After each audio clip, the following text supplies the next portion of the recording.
This is Brian Coffrin, aka Justin Carter. I'm a security industry specialist who worked for a private security company in Seattle, Washington.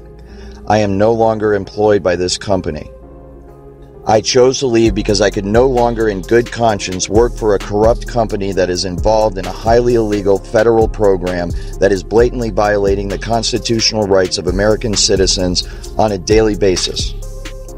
The military, they pioneered the internet, DARPA, and now they are pioneering our interface to our brain. For that, we really need to measure every neuron and at appropriate speeds and long periods of time. And that's what the Brain Initiative is about. They asked us to go and measure the activity in a living brain and map exhaustively the wiring diagram of every neuron connecting to every other neuron. And we're, as part of the Brain Initiative, thinking about the Rosetta brain, where we're not picking one particular winning technology. We're trying to stimulate new innovative technologies and to integrate them all into one brain and do that over and over again in different brains, in different pathological settings in humans. And then from there, IARPA wants us to deliver the brain up to the cloud. So this is a 40 gigabit per second brocade switch to the Internet 2 infrastructure. So this is like the fast internet. And we upload that brain to the cloud. And here's a laundry list of the types of bytes that we need to store this information. If you're interested in brain uploading and downloading, these are the kind of absolute minimum numbers that you need to be considering. But it's not out of range. It's not necessarily far off in the future. And if you think the internet is big, if you think blockchain is big, this is going to blow it all away. Because there's nothing bigger than connecting our minds to the internet. I find it interesting that that's what's going on. That's what they're admitting. They're saying, hey, this Microns project is going straight to the source. We're not taking it from the global internet perspective. We're taking it from the brain itself. And eventually, those two things will merge. So the public announcement of a project like this is pretty telling about where we are. It's so funny because the military contacted me and asked if I would help them. And I'm reluctant to do that because I like talking about everything. And it would be top secret, whatever they told me. So it's like, I don't know. I have a lot of ideas, but I don't want to know what you're doing because I only want to know it's public. So this is public. But how they're doing it is not public. And the different applications for it on the battlefield are not public. It is with laws that protect whistleblowers in mind that I am choosing to make this information available to the public. By doing so, I hope to put pressure on those in power in this country to investigate those involved in this social engineering program and bring them to justice. There are new technologies, and a lot of them are being developed by startups and the military that are going to allow us to much more accurately measure and actually communicate with your brain. Now, the nice thing about this technology is it's non-invasive, meaning they don't have to crack open your skull and put a chip inside. The true way that this technology works is that a complete DNA profile is obtained from the target, from the individual, the targeted individual. And then this information, the DNA of the individual, is used to determine the resonant frequency of the DNA itself. The resonant frequency is then used to fine-tune the technology, the radio frequency signals, the microwave auditory effect, and all of the other aspects of the technology to tune it perfectly to the resonant frequency of the targeted individual's DNA. And they can read your thoughts verbatim as they occur within your own mind. We can generate an electronic signal that's characteristic for the DNA. This can read DNA from solution, and your blood is a solution, it's a liquid.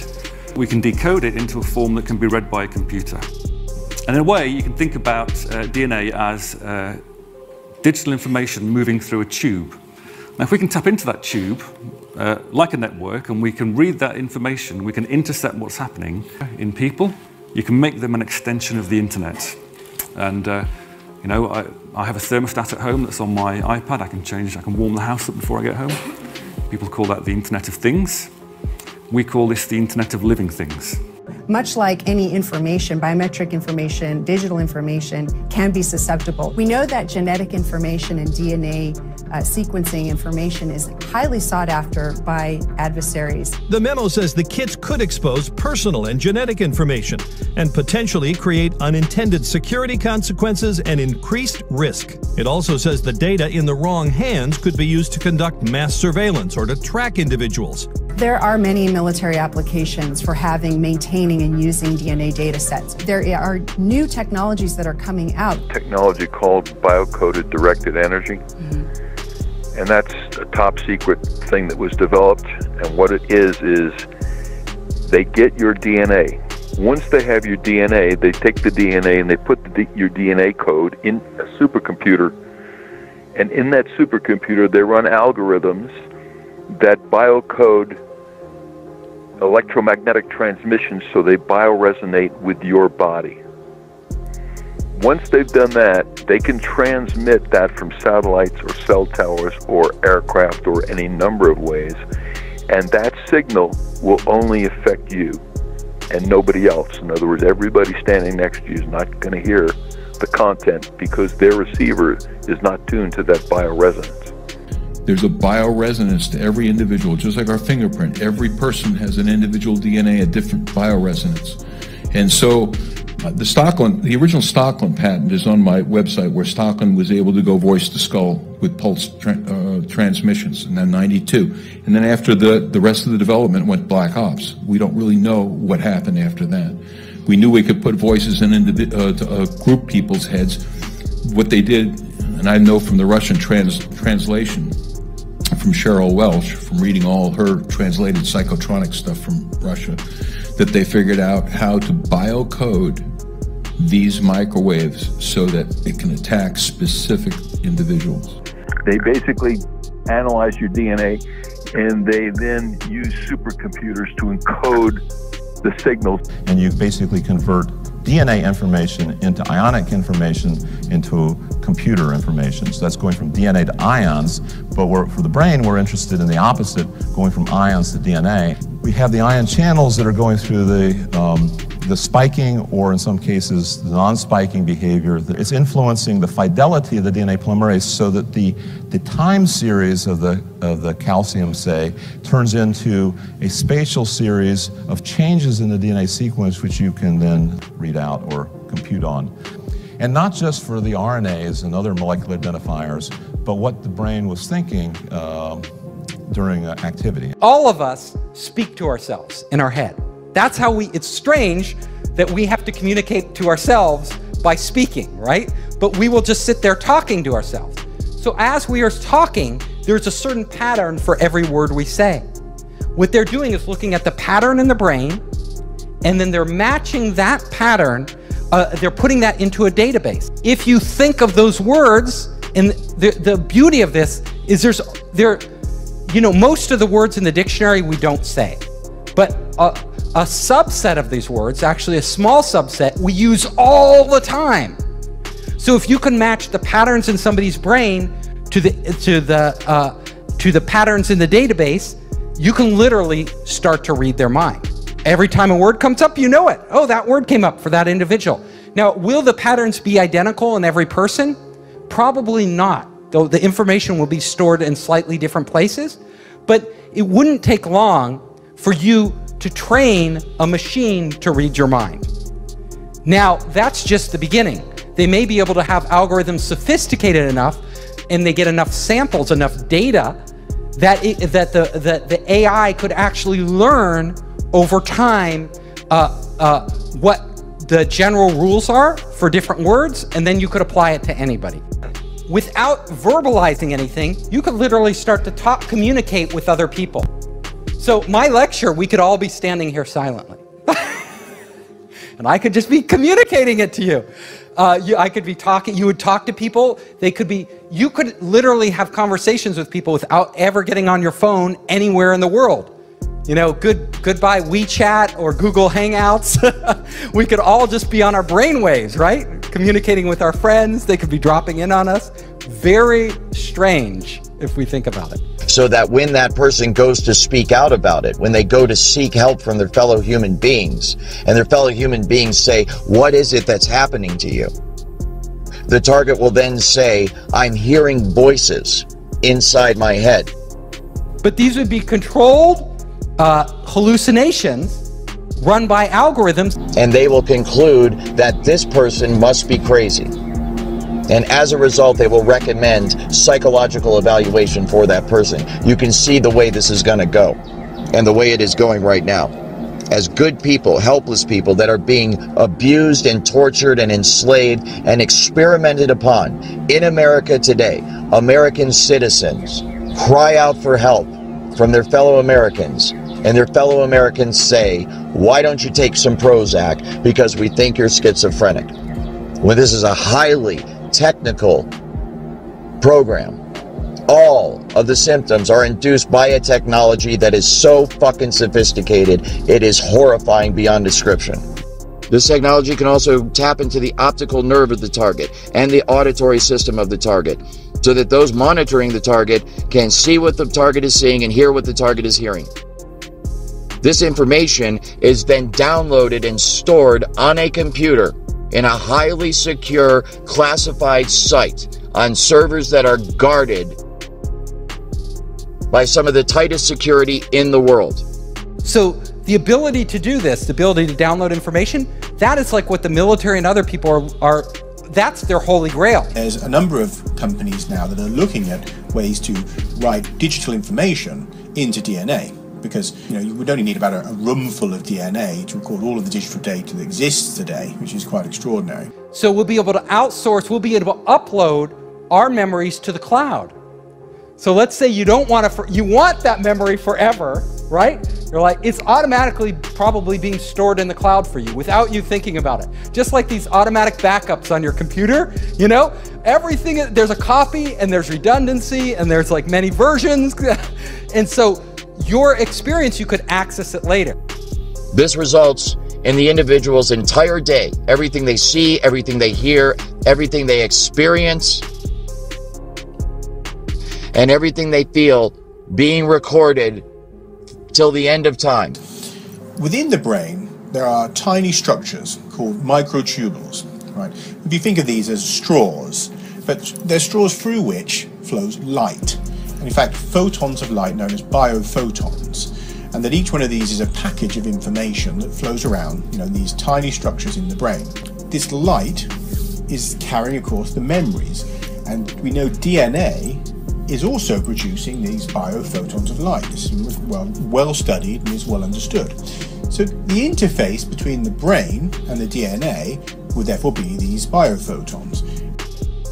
Now this is where, if you can transfer knowledge and you can communicate, because your brain is wirelessly connected to the internet, there's no reason you couldn't extract memories, which are just data, out of one brain and put them in another brain. Now, what would it mean to share memories?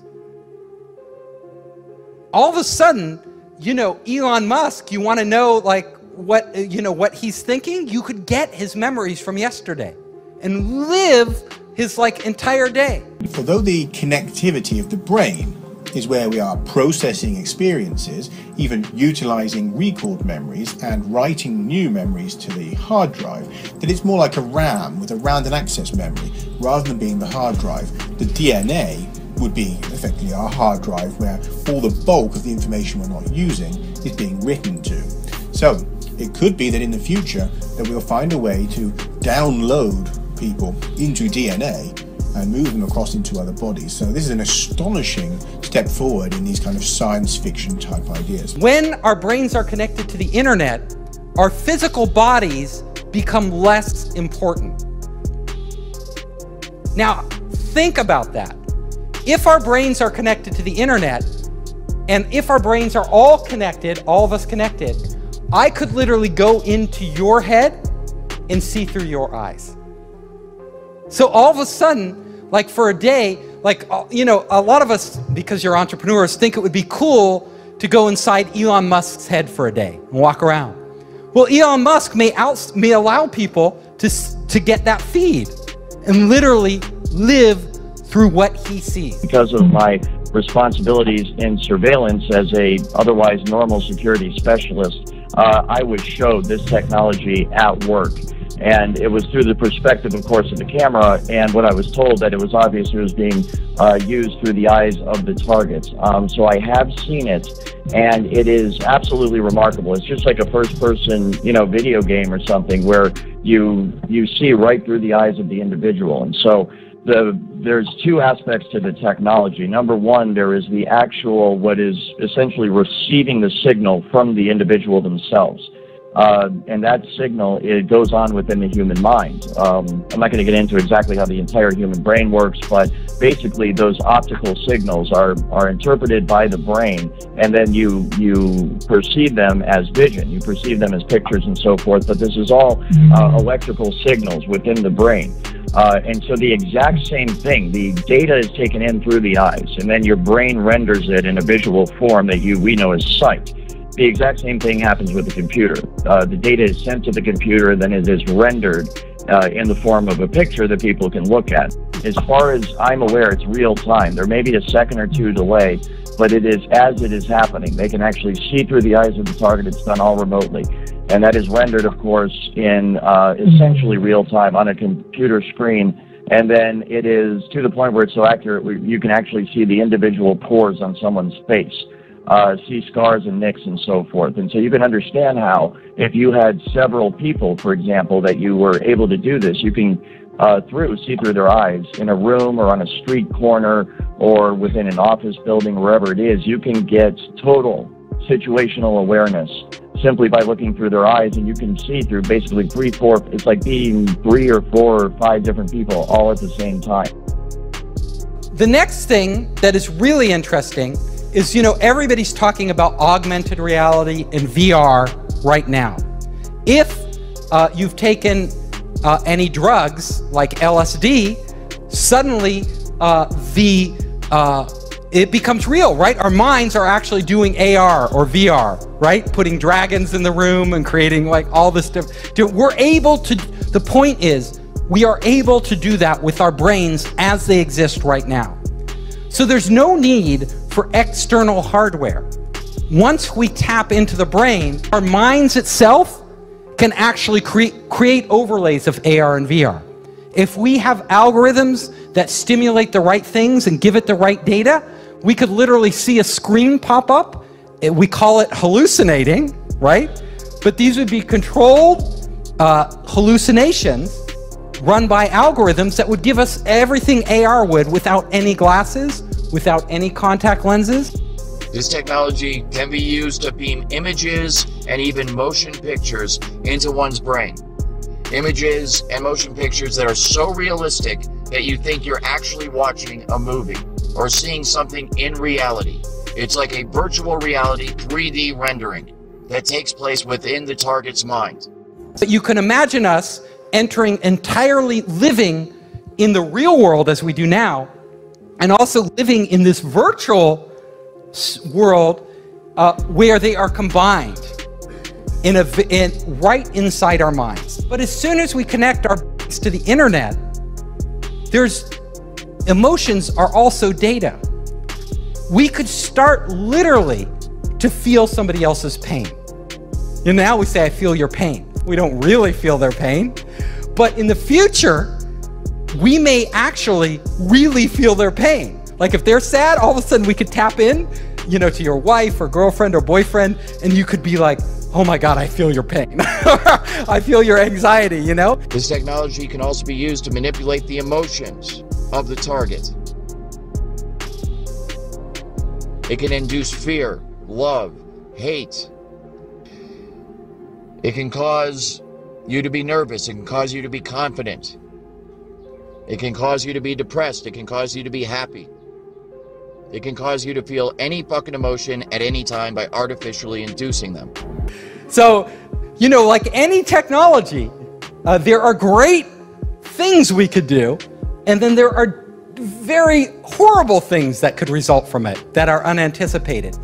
Now, if somebody hacks into your cell phone or your bank account, they can steal your identity. But it's not your real identity. It's more like your money. And that's bad enough, right? That's pretty bad if you get hacked and they steal your, they do identity theft.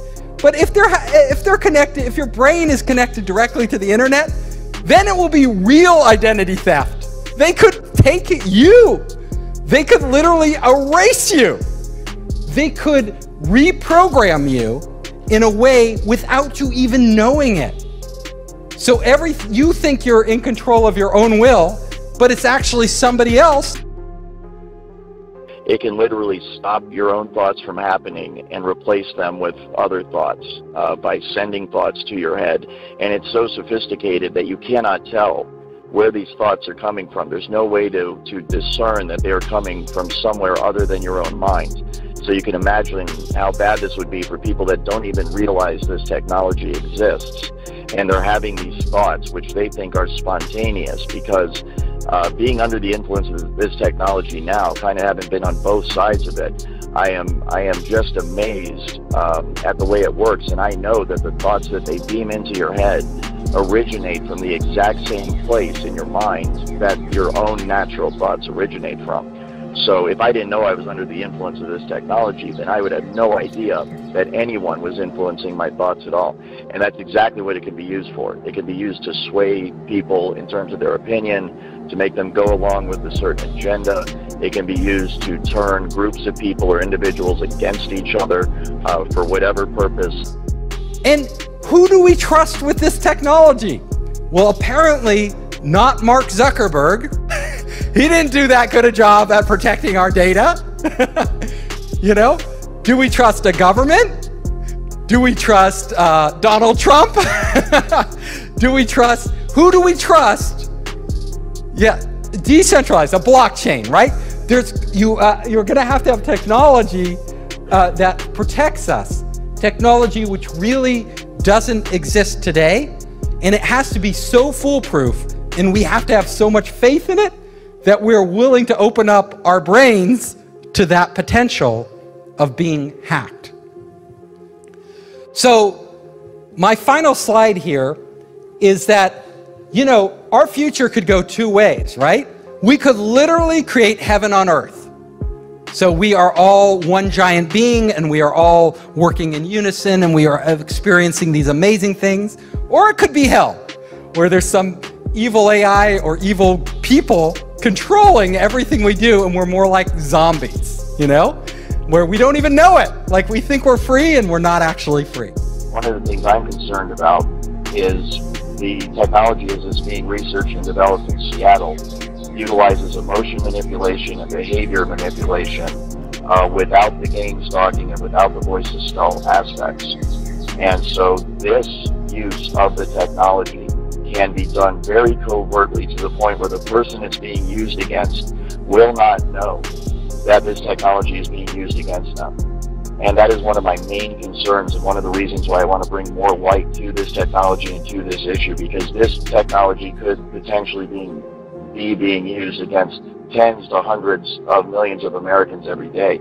I've mentioned in some of my podcasts how there are field events where they will not direct this technology at an individual, but create a general field of frequency in a geographical area so that everybody that within that geographical area is feeling the effects of the technology. It's more of a general application of the technology instead of an individual specific application of the technology.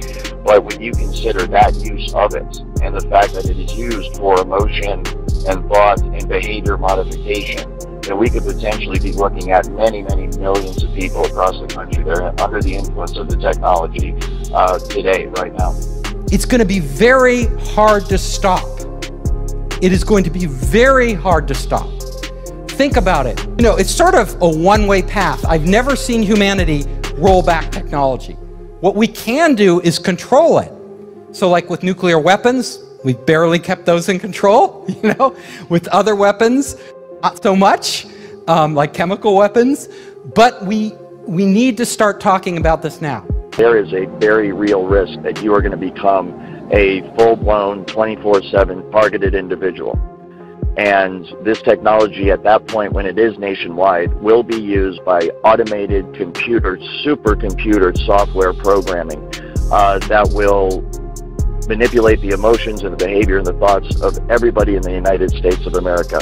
And it can all be done remotely. It's very much like the microchip kind of tracking the New World Order, this entire, control grid that's supposed to be rolled out against the American people someday. And I'm here to tell you that it's already here.